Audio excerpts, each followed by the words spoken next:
Goianinha. 93 anos de história. Oxi, que história é essa? A Escola Moreira Brandão tem 111 anos. A Estação Ferroviária tem 139 anos. A Paróquia Nossa Senhora dos Prazeres tem 331 anos. E da onde foi que tiraram que Goianinha tem 93 anos de história?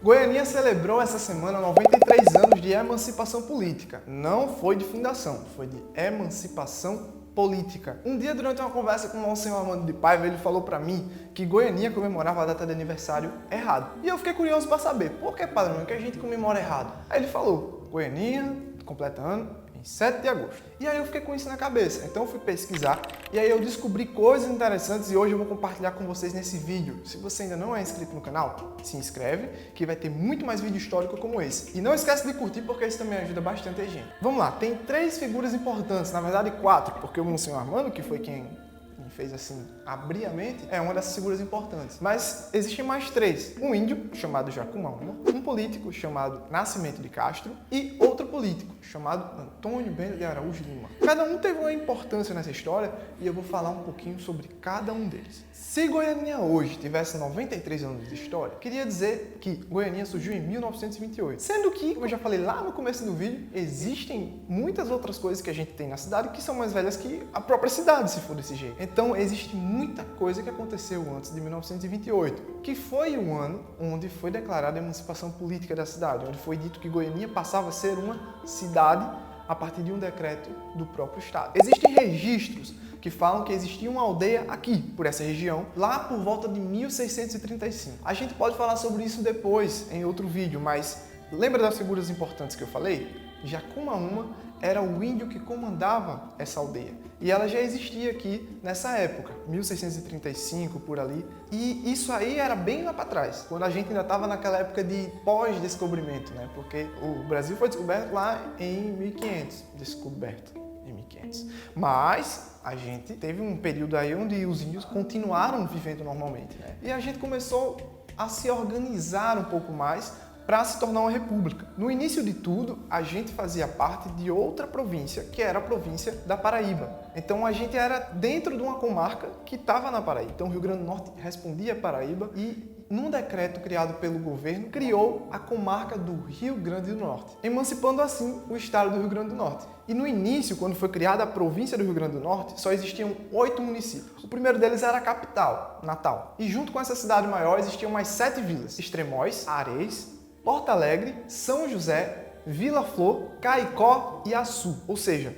Natal mais 7 vilas, 8 municípios. A gente só tinha 8 municípios. Imagina só. Lembra, não sei se você já deve ter ouvido falar, mas Goianinha não era só esse território que a gente tem hoje, não. Pegava várias cidades aqui ao redor. Era justamente por isso. Os municípios eram muito maiores. Foram a partir de outras divisões que foram feitas posteriormente que chegou a essa quantidade de municípios que nós temos hoje. Até aí, o Brasil ainda dependia da coroa. Mas em 7 de setembro de 1822, o Brasil tornou-se independente da coroa de Portugal. E a partir daí aconteceram vários movimentos que tinham como objetivo principal organizar o país politicamente. Claro que alguns tinham como objetivo organizar, outros eram revoltas. Revoltas porque, inclusive na história, elas ganham esse nome de revolta. Muitas coisas tiveram que ser atendidas na base da cacetada, na base da revolta, na base da briga. Mas isso terminou organizando o nosso país. Organizando o nosso país politicamente, territorialmente e etc. E depois dessa cachorrada toda, em 1824, Dom Pedro I criou a Carta Magna, que era a primeira Constituição brasileira.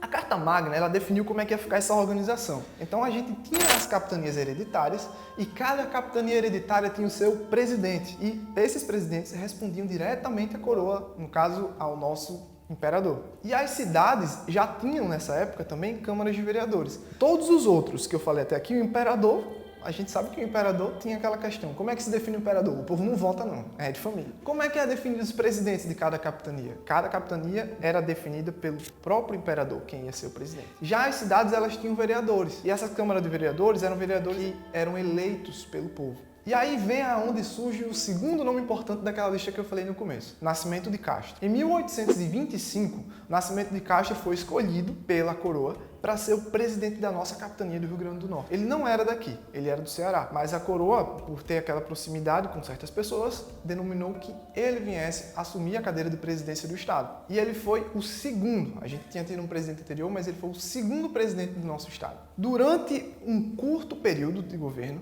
ele escreveu um ofício e enviou para a Câmara dos Deputados, que ficava no Rio de Janeiro. E nesse ofício ele pedia duas coisas: a criação do município, no caso da vila, na época, a criação da vila de Touros e a transferência da sede da nossa vila de Areis para Goiânia. E esse ofício com esses dois pedidos foi para o Rio de Janeiro.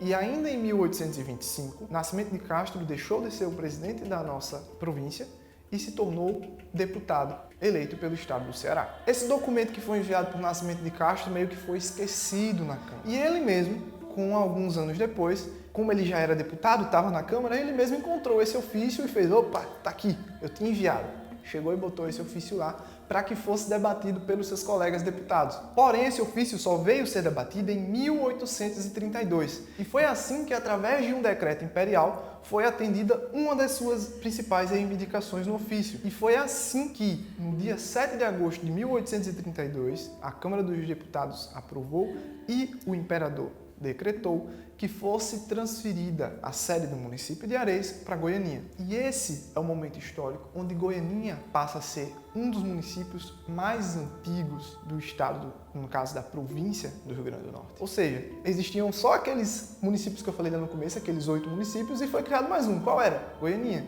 que foi, na verdade, uma transferência, da Vila de Areis, que veio para Goianinha, e a gente começou a ter toda aquela estrutura de cidade, no caso, toda essa estrutura de cidade que a gente tem, começou a se organizar naquela época. Se levarmos em consideração essa data, Goianinha hoje tem 189 anos e ano que vem a festa tem que ser feita, porque Goianinha vai estar completando 190 anos desde que foi fundada. Agora vamos falar sobre a terceira personalidade que eu falei, que é o Dr. Antônio Bento de Araújo Lima. Dr. Antônio Bento de Araújo Lima também entrou na Câmara dos Deputados e em 1928, que é essa data que a gente comemora hoje, 9 de novembro de 1928, ele lutou para que Goianinha se tornasse uma cidade, fosse elevada à categoria de cidade, ou seja, teve esse espaço de tempo entre 1832 e 1928. Só que muitas coisas aconteceram antes disso, então a gente acaba perdendo um pouco na questão de turismo e na questão econômica. Eu acho que eu entendo um pouco do que o Monsenhor Armando falava. Ele achava ruim a gente comemorar essa data errada, porque qual é o turista que vai querer chegar numa cidade que ela é cheia de inconsistências na sua própria história? Como é que o guia turístico vai chegar para o turista e dizer: a cidade aqui tem 93 anos, legal, e aquela igreja?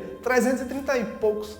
A gente tem que levar em consideração que, se a gente tem uma história bem contada, bem definida, com as datas comemoradas certinho, a gente tende a criar ocasiões e lugares que vão trazer experiências melhores, tanto para os turistas como para pessoas que moram na própria cidade. Então, fica aqui a reflexão com esse vídeo. A gente hoje veio só contar essa história para que você saiba que Goiânia não tem 93 anos de história, tem muito mais tempo de história para trás, e a gente está comemorando 93 anos de emancipação política. Ao meu ver, concordando com o Padre Armando e com vários outros amigos, Goiânia ano que vem está comemorando 190 anos de fundação. E eu acho que deveria a gente ter uma festa sobre isso, né? O que é que você acha? Comenta aqui, deixa nos comentários, e a gente espera você no próximo vídeo do canal do Mais Goianinha, com muito mais história, e a gente sempre vai atrás. A gente vai chegar naquele lugar que a gente ouviu uma história interessante, só que está incompleta, vamos pesquisar. A gente vai chegar naquela outra história que está mal contada, vamos pesquisar, porque afinal a gente quer saber que história é essa.